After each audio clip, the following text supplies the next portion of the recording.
Luca Ferraro had not warned Maya Bennett that he was coming. He had not brought the men who wanted her arrested either. He stood alone outside her apartment, listening to a faucet drip behind a door that should have opened before his second knock. Then he saw a torn corner of her calendar trapped beneath the threshold. He forced the lock, crossed the dark room, and found his missing assistant collapsed beside a desk, one hand closed around a black flash drive. Maya was 31 and usually composed enough to steady any room. Now bruises shadowed her face, a shallow cut stained her blouse, and her fist remained locked around the drive. Luca lowered the pistol he had drawn when the door gave way. Maya. Her lashes moved.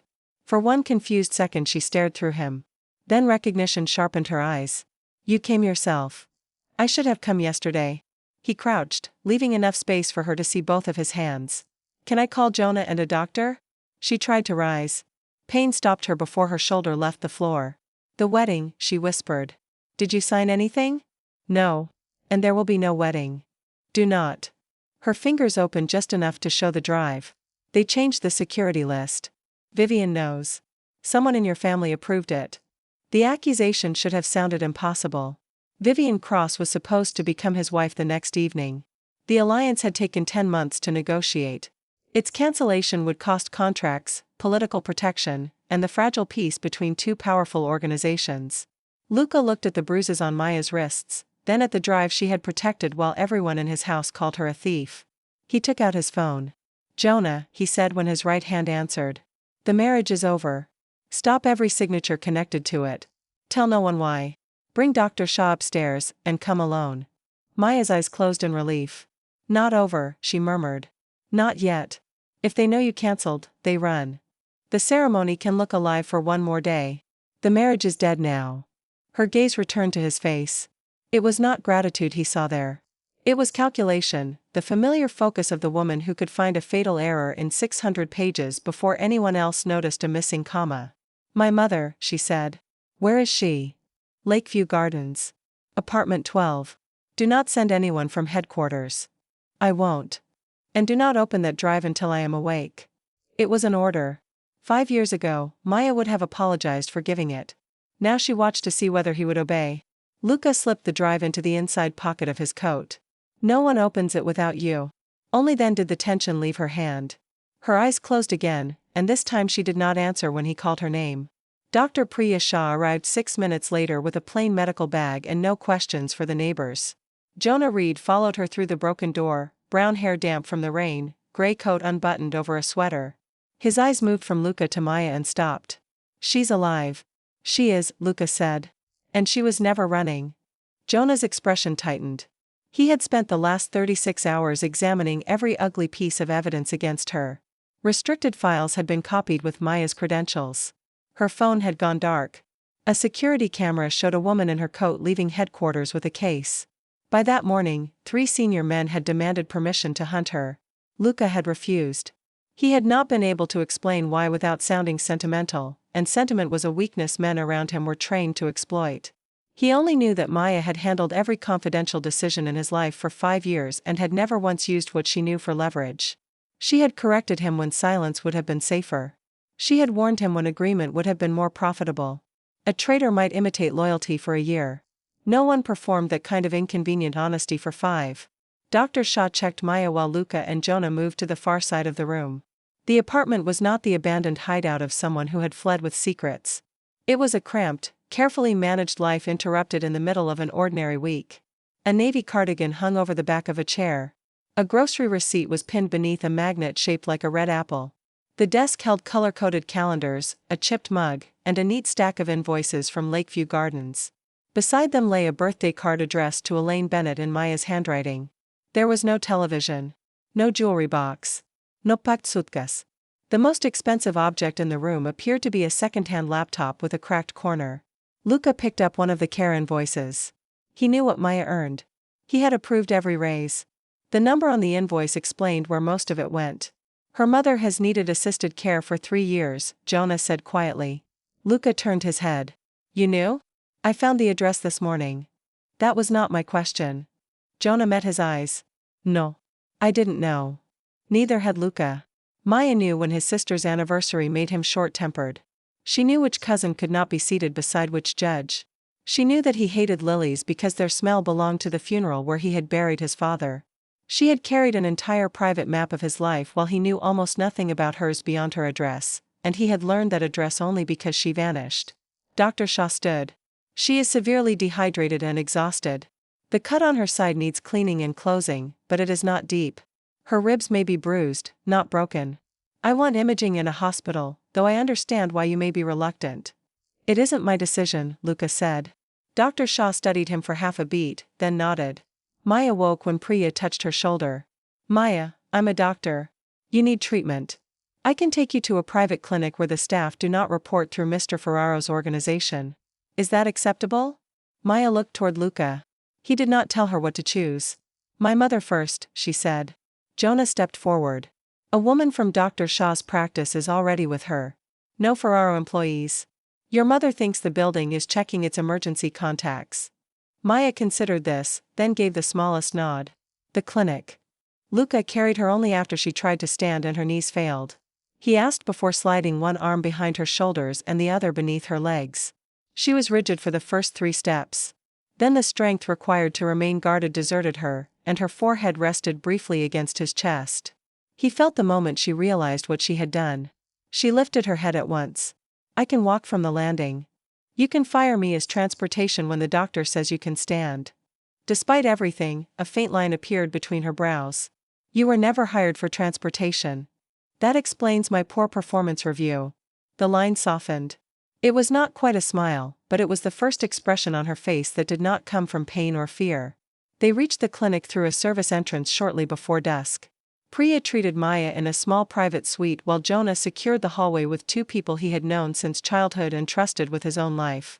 Luca stayed inside the sitting room, his coat folded over the chair, the black drive heavy against his chest. His phone vibrated without pause. Vivian called twice. Rafael Ferraro called 4 times. The chairman of the Alliance Committee sent a message demanding to know why Luca's lawyers had suddenly frozen the marriage documents. Luca answered none of them. At 7, Jonah returned carrying a clear evidence bag. We found this in the private archive at headquarters. Inside was a black flash drive identical to Maya's. Where? Luca asked. In the case security says she carried out. It was placed behind a set of copied contracts. And what is on it? Nothing. It is a shell with her fingerprints on the cap. Luca's anger came cold, not loud. Someone had obtained an object Maya handled, constructed a false trail, and relied on the organization's eagerness to believe an assistant could be bought. Pull everyone away from her apartment, he said. Leave the broken door exactly as it is. No one searches her desk. No one touches her laptop. And Jonah? Yes? Find out who ordered her access disabled. Do not interrogate them. Do not alert them. I want one answer, not a parade of frightened men inventing 10. Jonah left with the decoy drive. The clinic door opened soon after. Priya came out, removing her glasses. She is stable. She needs fluids, food, rest, and several weeks before she pretends none of this happened. Can I see her? She asked for you. Maya sat propped against white pillows, a blanket across her lap and a narrow bandage hidden beneath a clean blue shirt Priya had found for her. Color had begun to return to her face. Her hair was combed back, but no effort could disguise the purple mark at her temple. Luca stopped near the door. May I come in? Her expression changed at the question. He could not tell whether it surprised or annoyed her. You already broke into my apartment. I am attempting to improve. That would be a dramatic development. He entered and took the chair she indicated. The space between them was 3 feet, enough that she did not need to brace herself against his presence. My mother? Safe. Dr. Shaw's colleague will stay through the night. Elaine has not been told anything that could frighten her. Thank you. You do not owe me thanks for doing what should have been done before you asked. Maya's mouth tightened. Do not do that. Do what? Turn guilt into a speech. It wastes time, and it puts me in the position of comforting you. No one spoke to Luca Ferraro like that. Rafael had corrected him when he was young, usually with a hand on his shoulder and a threat hidden beneath advice. Rivals challenged him loudly so other men would hear. Maya simply removed the useless part of a conversation. Then tell me what does not waste time, he said. She held his gaze. 3 conditions. Name them. First, you do not hide me somewhere and announce that the problem is solved. They called me a thief. If this ends publicly, my name is cleared publicly. Agreed. Second, the drive stays closed until I am there. There are personal records mixed with the evidence. Some belong to people who had nothing to do with this. Agreed. Third, you do not pay my mother's bills, buy me an apartment, or give me a title because you feel responsible. I will not trade one kind of dependence for another. Luca looked at the care invoices he could still picture on her desk. What if I want to help without buying anything? Then offer. Once. And let me say no. He nodded. Agreed. Some of the vigilance left her shoulders. Now, he said, tell me what you found. 3 days ago, Vivian's office sent a revised guest list. That was normal. The security attachment was not. 3 names had been replaced, but the file history showed no authorized editor. Why would you see the file history? Because your wedding schedule ran through my office, and because no one else checks whether a florist's loading window overlaps with an armored arrival route. You check the florist? I check everything. He had known that. He had never understood the scale of it. The replacements came from a vendor Raphael recommended, she continued. I searched the payment authorization. The same mark appeared on a property transfer scheduled to activate after the wedding. What transfer? Temporary control of 3 Ferraro terminals if you became unavailable. Luca's face remained still. Unavailable. That was the word. And the authorization mark? Maya looked toward the closed clinic door before answering. Raphael's private seal. The name entered the room and changed its temperature. Raphael Ferraro was not Luca's biological uncle, though Luca had called him that until he was 16. He had been Luca's father's closest friend. After a car bomb killed both of Luca's parents, Raphael taught a 19-year-old heir which men could be trusted, how to survive a negotiation, and why affection without caution could become a weapon. At 39, Luca had spent half his life following those lessons. He had stood beside Luca at every funeral, treaty, and victory for 20 years. You are certain? Luca asked. Certain enough to copy it. Not certain enough to accuse him without the rest. What happened when you tried to get the rest? Maya's fingers curled into the blanket. A security contractor stopped me in the garage. He knew which elevator I used and that I was going to see you. He took my phone and the case with the decoy drive. 2 men brought me to the apartment. They wanted the password to the real one. Luca kept his voice level. Did they say who sent them? No. They did not need to. One of them had a photograph of Raphael's seal and asked where I found it. How did you keep the real drive? I put the decoy in the case before I left the office. The real drive was sewn inside the lining of my cardigan. You planned for an attack? I planned for someone to search my bag. Her eyes lowered. I did not plan for the rest. He wanted names, descriptions, every detail that would let him find the men before midnight. He also saw the tremor beginning in her hands. You do not have to tell me the rest tonight. They left when they thought I had stopped breathing.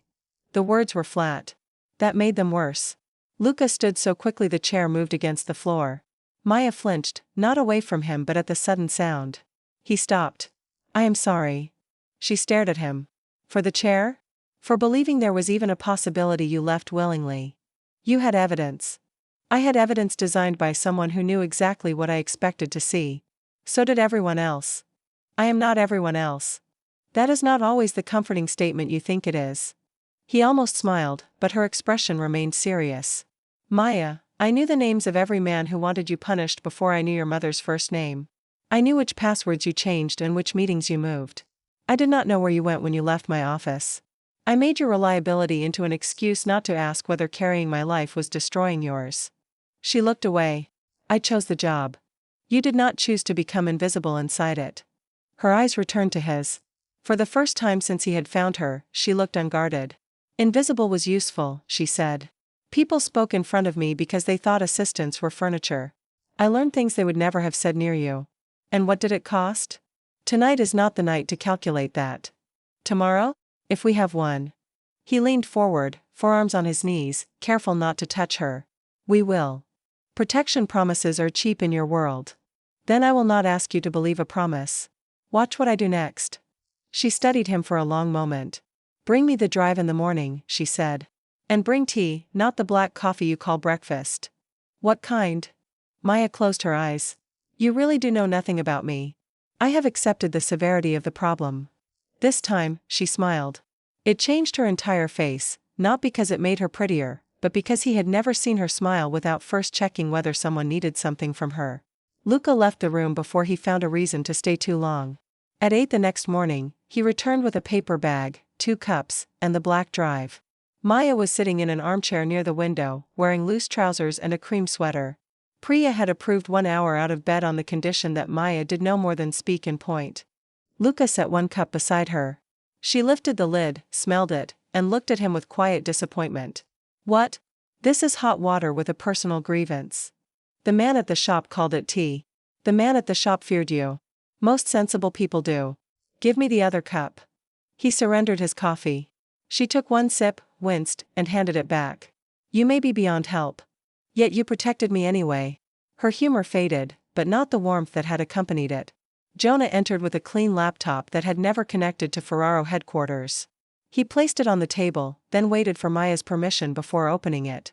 She gave him a sequence of words rather than typing. The drive unlocked. They found only 3 folders. Maya had been ruthless about what she copied. The first contained the revised security roster and payment confirmations from a cross-family account to the replacement contractor. The second contained the temporary control agreement. The signature at the bottom was not Luca's, though it had been constructed to resemble his. Raphael's private seal authorized its use if an emergency prevented Luca from appearing in person. The third contained a saved voice message. Maya stopped Jonah before he played it. It was left on the wedding coordination line, she said. Vivian thought she was calling Raphael's private office. She deleted it after 12 seconds, but our system preserves work messages for 30 days. Play it, Luca said. Vivian's voice filled the quiet room. The first sentence confirmed the west entrance. The second said Raphael's people would control Luca's route when he left the conservatory. The final line demanded the transfer be signed before anyone could report a problem. The message ended. No confession to murder. No theatrical explanation. Just 12 seconds that connected the payment, the false agreement, the changed security team, and 2 people Luca had trusted. Jonah swore softly. Maya watched Luca, not the computer. He removed the platinum engagement ring from his finger. He had worn it for 3 months without once thinking about its weight. Now it felt contaminated. He placed it on the table beside the untouched tea. The ceremony remains on the public schedule, he said. But Vivian Cross will never be my wife. Jonah leaned back. If Raphael sees the legal freeze, he may already suspect. Then he will expect me to confront him privately. I won't. Maya's brow tightened. Do not decide the rest without me. Luca looked at her. I was about to ask what you wanted.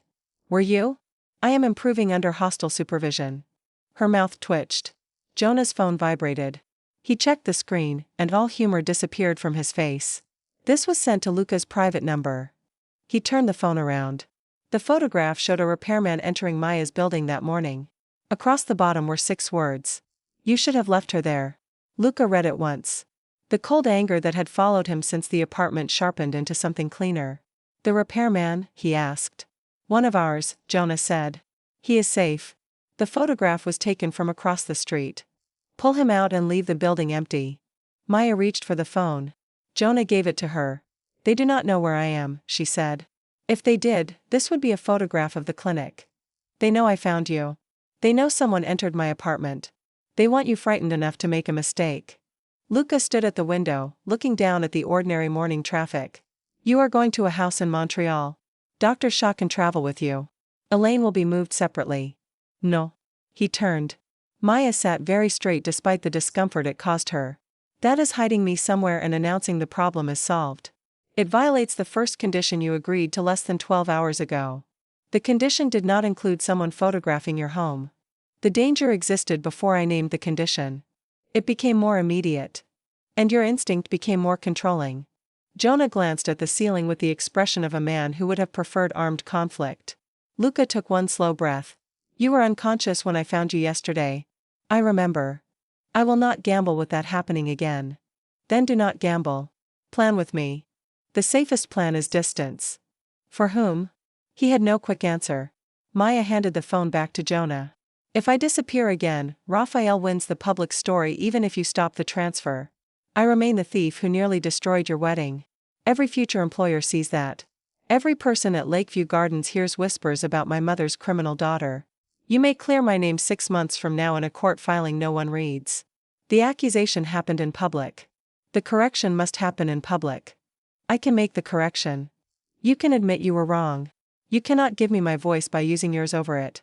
The words struck precisely because they were true. Luca moved back to the chair and Saturday, tell me your plan. Maya's surprise lasted only a second. Keep the ceremony on the schedule. Let Vivian and Raphael believe you are containing a private problem. Give the evidence to independent investigators before anyone enters the conservatory. At the signing, refuse the marriage and show only what the room needs to understand. And you? I attend. No. That was fast. You can barely cross this room. The ceremony is tomorrow evening. Priya says I may be able to sit upright for an hour if I rest. May be able is not approval. Then I ask her. If she says no, we find another way. If she says yes, the choice is mine. He hated every part of it. He hated the idea of cameras near her bruised face. He hated that Raphael's people could be anywhere among the staff. Most of all, he hated that protecting her required accepting a risk he could not eliminate. There will be an exit beside you, he said. Jonah will control it. If you raise one finger, speak one word, or simply look at him, the event ends and you leave. Agreed. You do not stand unless you choose to. Agreed. No one knows you are there until you decide. Agreed. And if Priya says no, we do not debate medicine like a contract. Maya considered that one longer. Agreed. Jonah cleared his throat. Would either of you like me to confirm that this meeting is still about a conspiracy? Maya looked at him. Put it on the schedule. I would, but someone stole my best assistant. Luca's gaze moved to Maya. No one stole her. The sentence came out with more force than he intended. It settled between them, carrying a meaning none of them could mistake. Maya looked down at her hands. Jonah closed the laptop. I will take the evidence to the independent team and arrange the room. You two can continue negotiating the end of organized crime without me. When the door shut behind him, silence returned. No one stole me, Maya said at last. I know. I was never yours to steal. I know that too. She raised her eyes. Do you? Luca had built his life by possession. Territory, loyalty, information, leverage. The instinct to place a wall around Maya felt different from greed, but an iron wall remained a wall. I am learning, he said. You may not enjoy the speed. I have managed your calendar. I am familiar with disappointment. He laughed before he could stop himself. Maya's expression warmed. Then she shifted in the chair and pain crossed her face. Luca rose but did not move closer. Do you want help? She held out her hand. It was the first time she had reached for him. He took it, supporting her forearm with his other hand while she stood. Their bodies remained a careful distance apart. Her fingers tightened around his as she found her balance. Window, she said. They moved 6 slow steps. Morning light silvered the roofs beyond the glass.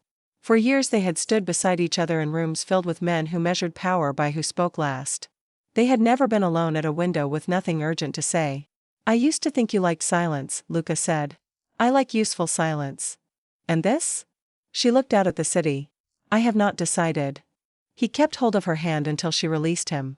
Priya approved the appearance the next afternoon with strict conditions. Maya could attend for no more than 90 minutes, needed a chair within a few steps, and would leave at the first sign of dizziness. She spent the day sleeping while Luca dismantled the marriage around its still-standing public shell. He withdrew his signature from the alliance agreements. He ordered every Ferraro-controlled contract involving cross-assets frozen. He replaced the replacement security team with people Jonah selected individually. He sent the evidence to a financial crimes investigator and a state prosecutor through attorneys who were not connected to Raphael. There were no dramatic raids. Only quiet confirmations that warrants could be served once the people named in the documents gathered in one place. Raphael called again shortly after noon. This time Luca answered. You have caused panic, Raphael said without greeting.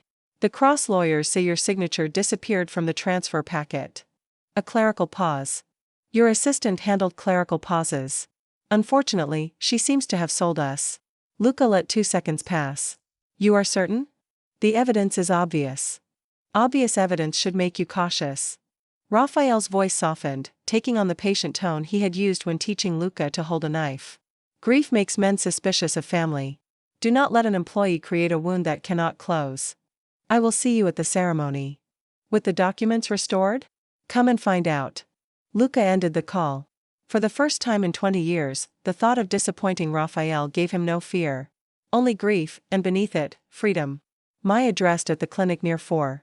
She rejected the stylist Jonah offered and chose clothes from a bag her mother's caregiver had packed, a deep blue suit, a silk blouse, low black shoes, and simple silver earrings. The bruises remained visible. She covered none of them beyond what ordinary makeup softened. When Luca entered the sitting room, she was seated at the table with a red pen, revising the event schedule he had reduced to a single page.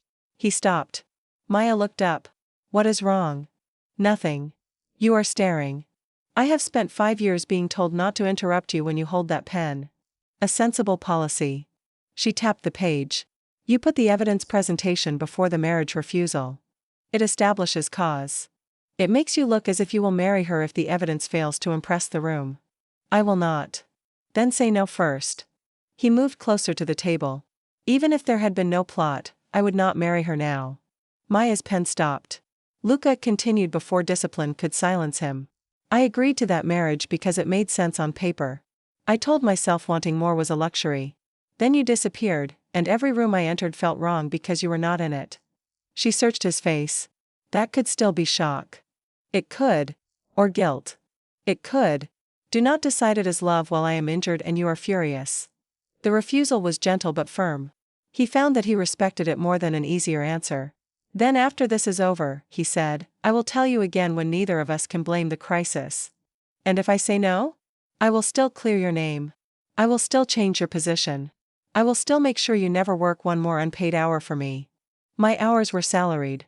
Do not defend the crime scene." She smiled and drew a hard red line through the first item on his schedule. "Say no first," she repeated. "Yes, ma'am." Her eyebrow lifted. That was not an improvement, was it? Dramatic regression. He watched her revise the page. Attraction had always been easy for Luca. It arrived in a room, glittered for an evening, and left without asking him to change. What he felt while Maya corrected his plan was quieter and far more dangerous. He wanted to know the decisions behind her decisions. He wanted to be allowed into the parts of her life he had ignored. He wanted a future that did not depend on her remaining where he had placed her. Priya entered, checked Maya once more, and handed Jonah a list of signs that meant the appearance ended immediately.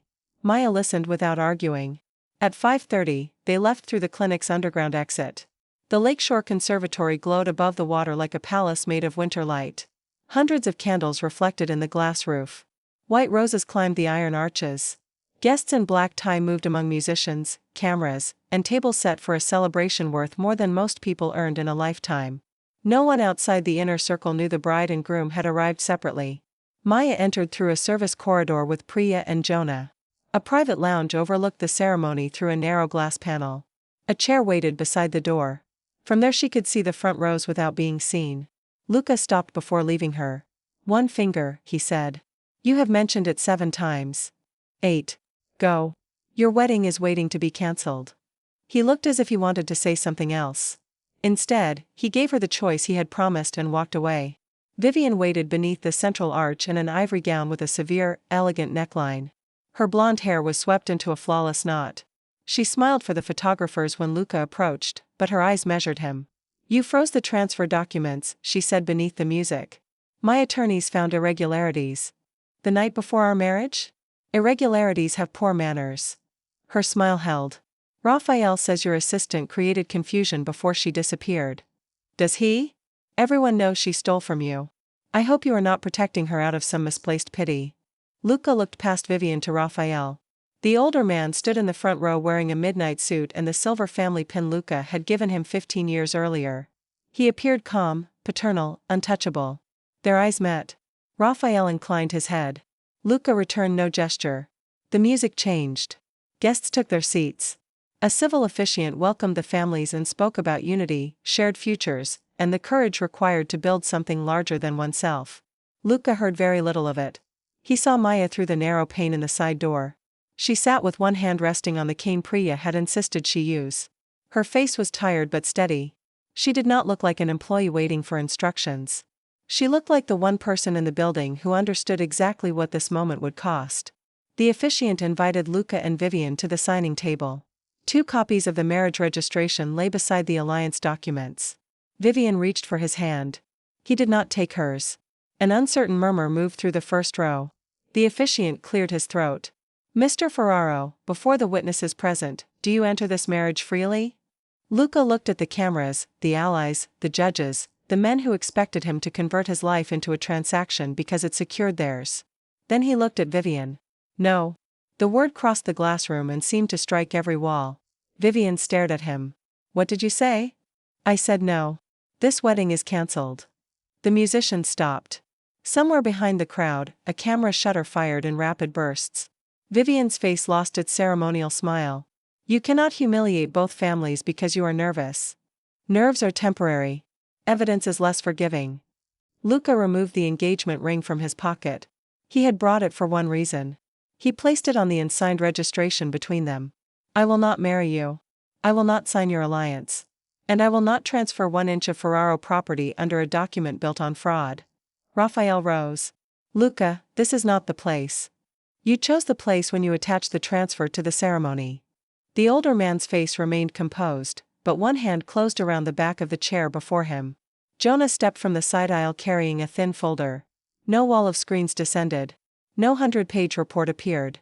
He placed 3 sheets on the signing table. Luca lifted the first. This is the security list approved for tonight. 3 of my people were replaced by contractors paid through a cross-controlled account. Vivian laughed once. Vendors are paid every day. He lifted the second sheet. This temporary control agreement activates if I become unavailable after the ceremony. My signature is false. Raphael's seal approves the substitution. Guests turned toward the older man. Raphael stepped into the aisle. A digital copy proves nothing. Your missing assistant had access to every system in your office. She could have manufactured all of this before she ran. There it was. The story they had prepared. The invisible assistant, greedy and disloyal, whose competence became evidence against her the moment she used it. Luca looked toward the side door. He did not summon Maya. He waited. For several seconds, nothing happened. Then the door opened. Maya entered on her own feet. Jonah moved close enough to catch her if she asked, but he did not touch her. Priya remained at the door. The room fell into a silence deeper than the one after Luca's refusal. Vivian went white. Raphael's hand left the chair. Maya walked to the front row and sat in the chair Jonah had placed there earlier. She let the room see that she was injured. She did not let it turn the injury into shame. The officiant offered her the microphone. Luca reached for it by instinct, then stopped. Maya had made him promise. She took it herself. My name is Maya Bennett, she said. Her voice was not loud, but the acoustics carried it beneath the glass roof. For 5 years I managed access to Mr. Ferraro's office. 4 days ago, I found unauthorized changes to tonight's security roster and a false transfer tied to his marriage. I copied the records because the authorization led to someone inside his family. Raphael's voice cut across the room. And then you stole them. Maya turned her head toward him. I protected them. The drive found in the Ferraro archive was a decoy planted after I was taken from the garage. Whispers spread through the guests. Taken by whom? A reporter called. That is now a question for the investigators who have the evidence. Maya's hand tightened once around the microphone. What matters here is that the people who called me a thief used my access to frame me, then expected no one to ask why I would destroy a man I had spent 5 years protecting. Luca stepped beside her, not in front of her. I should have asked sooner, he said. Maya looked up at him. He faced the room. Some of you demanded her blood before anyone had spoken to her. I allowed the accusation to live for too long because it was convenient to believe a file instead of a person's character. That failure is mine. Raphael's composure finally cracked. You will dismantle everything your father built for an assistant? No, Luca said. I am dismantling what you built inside it. Vivian snatched the second sheet from the table and tore it in half. This is theater. Jonah pressed a button on a small audio player. Her own voice filled the conservatory. The west entrance is confirmed. Once Luca leaves the conservatory, Raphael's people control the route. I want the transfer signed before anyone reports a problem. 12 seconds. That was all. Vivian dropped the torn paper. The doors at the back of the conservatory opened. 4 investigators entered with uniformed officers and 2 attorneys. They did not rush or shout. One of the investigators spoke first to Jonah, confirmed the identities in the warrants, and moved toward Raphael and Vivian. Raphael took 1 step toward a side exit. 2 of Luca's oldest guards closed the path. Move, Raphael ordered. Neither man did. He turned to Luca. You would hand family to the state? You handed family to an ambush. I made you.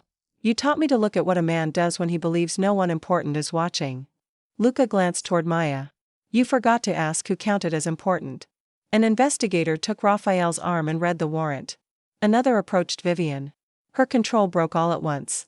You believe her over me? She demanded. Luca looked at the ring on the unsigned document. I believe what you did. And I believe the woman who nearly died preventing it. Vivian followed his gaze toward Maya. You are destroying a future for an employee. Luca's answer was quiet enough that the room had to become silent to hear it. Any future built on the price of her life deserves to be destroyed. He held out his hand to Maya, palm up, leaving the distance for her to decide. She looked at it. Then she placed her hand in his and stood. The gesture lasted only seconds. It was not an embrace or a claim. It was a public answer freely given. Luca turned with her toward the exit. The guests moved aside.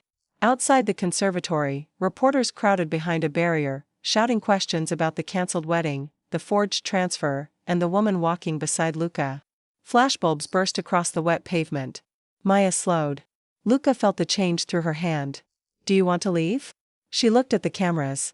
I want one sentence. He nodded to Jonah, who asked the reporters for silence. Maya stepped to the nearest microphone. I did not betray the Ferraro organization, she said. I protected evidence of a crime, and I chose to stand here because no one who survives violence should have to survive a lie afterward. She stepped back before the questions began. Luca placed himself between her and the surge of microphones, not blocking her face, only the path toward her body.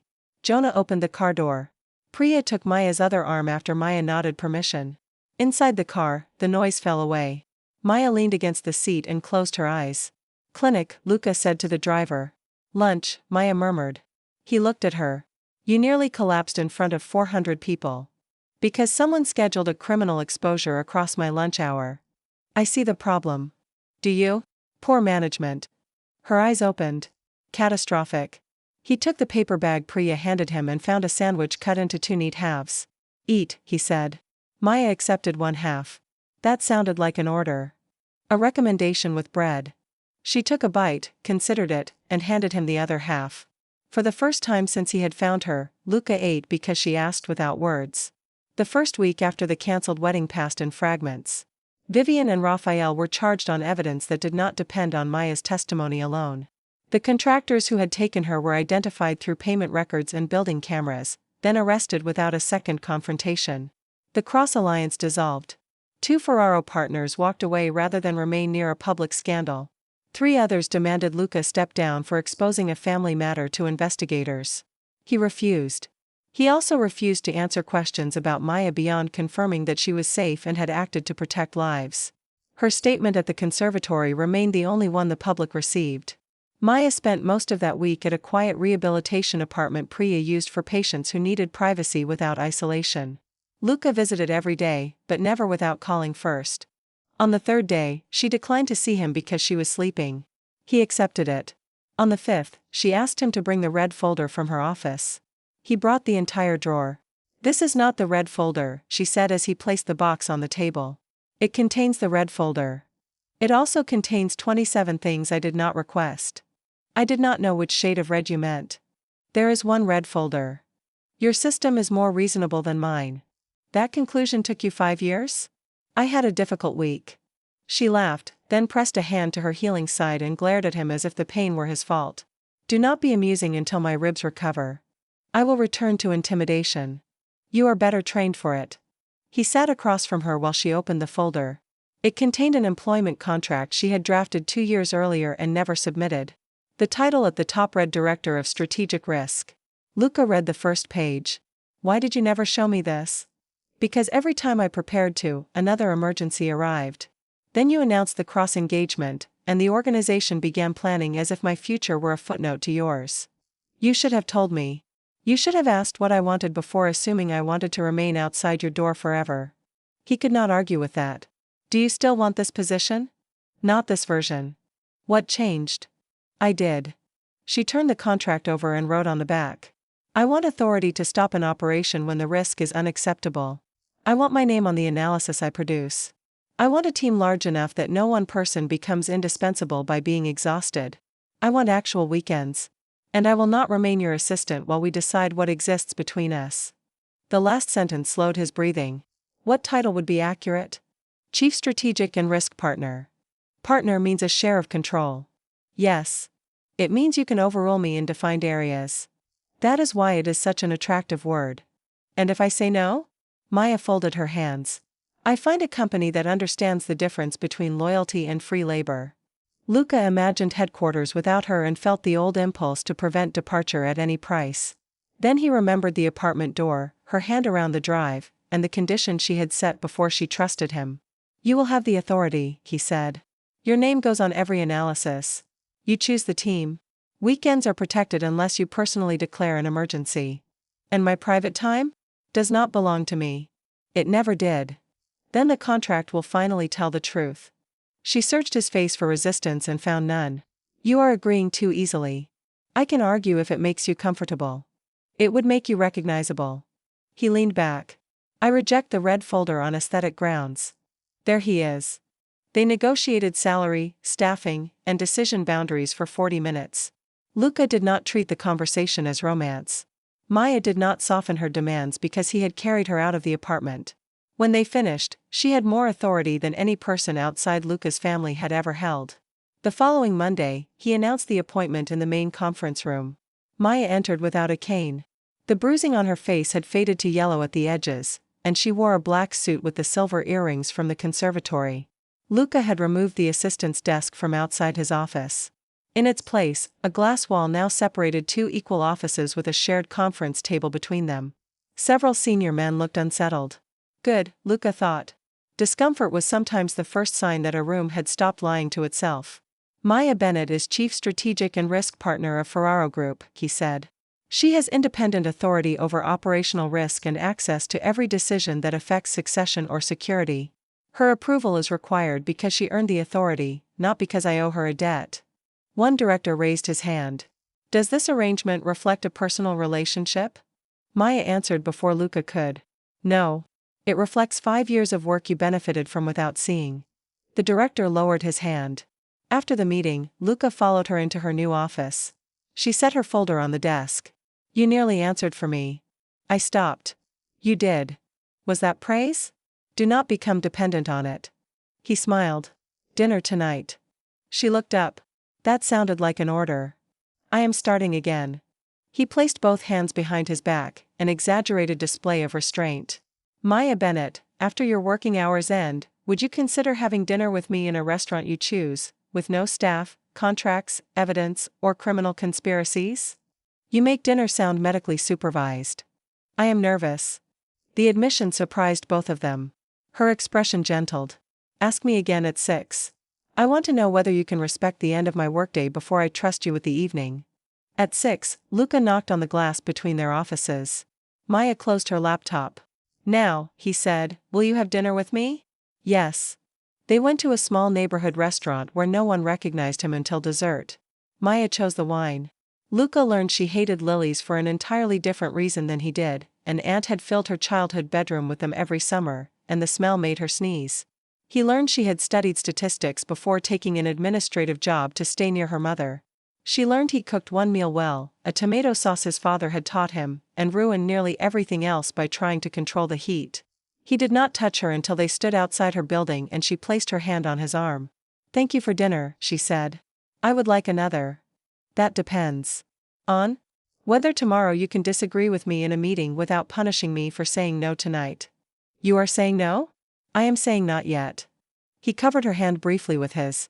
Tomorrow, you can overrule me in front of the entire board. I probably will. I am beginning to understand attraction as a threat. Her smile followed him all the way to the car. Over the next month, they learned each other outside crisis. Maya overruled him twice and revised him daily. Luca kept her weekends clear, even when the old structure tried to pull her back into permanent availability. He asked before sending a car. She said no when she wanted the train, no when she wanted an evening alone, and yes when she wanted him beside her. Their second dinner became a walk along the lake. Their third became Luca cooking the one meal he had promised not to ruin. Maya arrived at his townhouse to find 3 pots on the stove and flour on the floor. Tomato sauce does not use flour, she said. That is evidence from another investigation. Should I be concerned? Deeply. She rolled up her sleeves and helped him rescue the bread. He watched her move through his kitchen as if she belonged there, then stopped himself. Belonging was not something he could assign. What? She asked. I want you here. The directness made her still. He lowered the spoon. Not because I need a schedule. Not because you saved me. Not because I owe you. Gratitude would make me repay you. What I feel makes me afraid you will build a life that has no place for me. Maya leaned against the counter. You promised to say it again after the crisis. I have wanted to every day. Then why didn't you? You asked me to prove I could hear no. And can you? I can survive it. That is not the same as hearing it. Then test me. She folded her arms. If I left Ferraro Group tomorrow, would you still want this? Yes. If I never moved into this house? Yes. If my mother always remained part of my life? I would expect her to. If I disagree with you in public? I will hate it with dignity. She laughed. He took one step closer, then stopped beyond touching distance. Maya, I want ordinary mornings with you. I want arguments that end because we understand each other, not because one of us wins. I want to know when you are tired before you disappear behind competence. I want you to choose me when you are free to choose anything. Her eyes shone, but her voice remained steady. I am not afraid you will fail to protect me, she said. I am afraid you will decide protection gives you the right to arrange my life. It doesn't. I need more than the correct answer. Then watch what I do next. The words echoed the clinic, but this time there was no emergency between them. Maya crossed the last step herself. She placed one hand against his chest, rose slightly, and kissed him. Luca remained still for one stunned heartbeat. Then he touched her waist with an open hand, light enough that she could move away. She did not.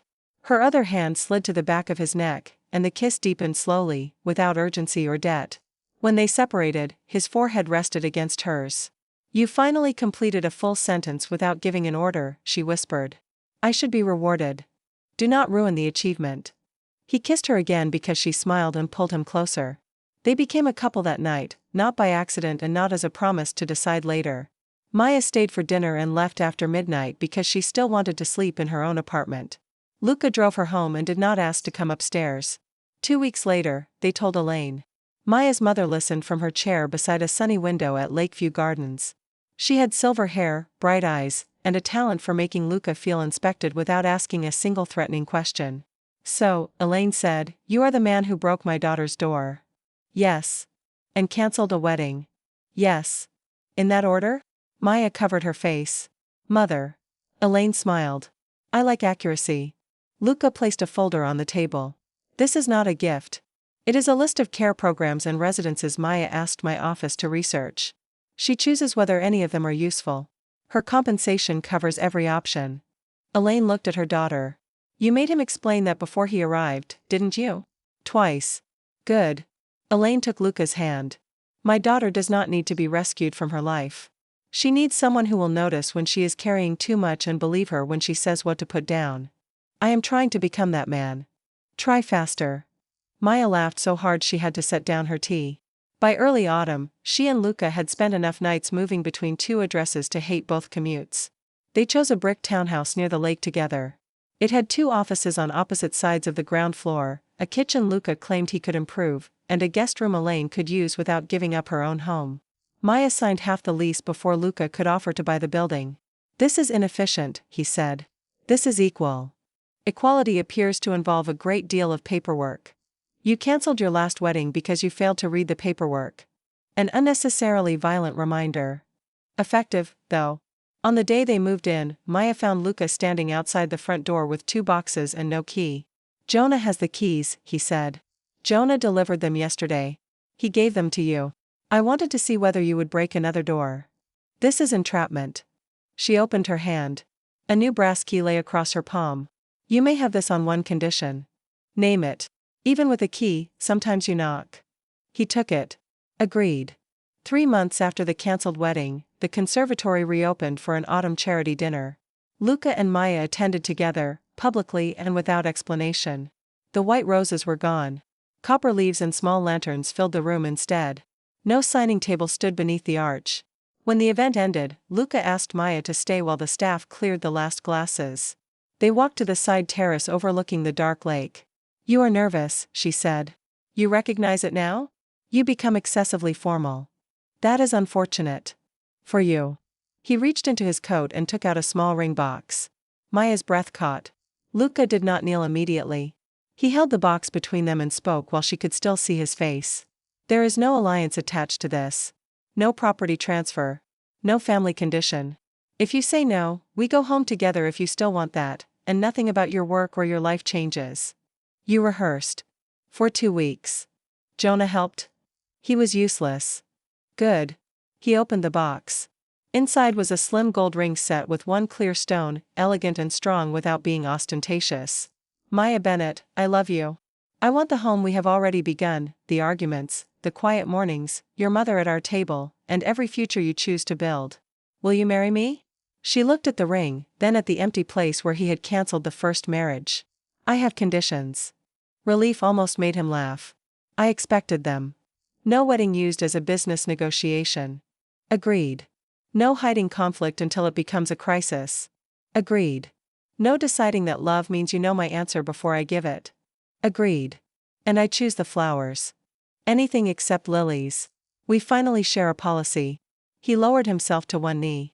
Is there an answer beneath the conditions? Maya smiled, reached for his free hand, and made the final choice herself. Yes, Luca. I will marry you. He slid the ring onto her finger and stood.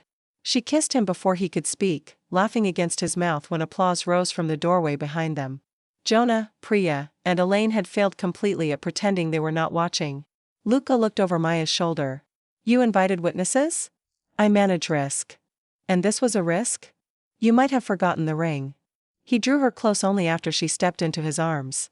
Months earlier, he had entered her apartment without warning and found the one person who had protected his future while the rest of his world prepared to sell it. Now there were no locked doors between them, no bargain disguised as marriage, and no silent assistant waiting outside his life. There was a shared home by the lake, 2 names on the door, 2 offices with equal keys, and a wedding they would build by choice. The next morning, Luca came home from an early meeting. He used his key, then paused inside the entry and knocked lightly against the open door. Maya looked up from the kitchen table, the new ring bright beside her coffee. You are already inside, she said. I am respecting policy. She crossed the room, took his hand, and pulled him the rest of the way home. If Maya and Luca's hard-won love moved you, subscribe for more stories where courage earns respect, choice transforms power, and devotion becomes a shared future.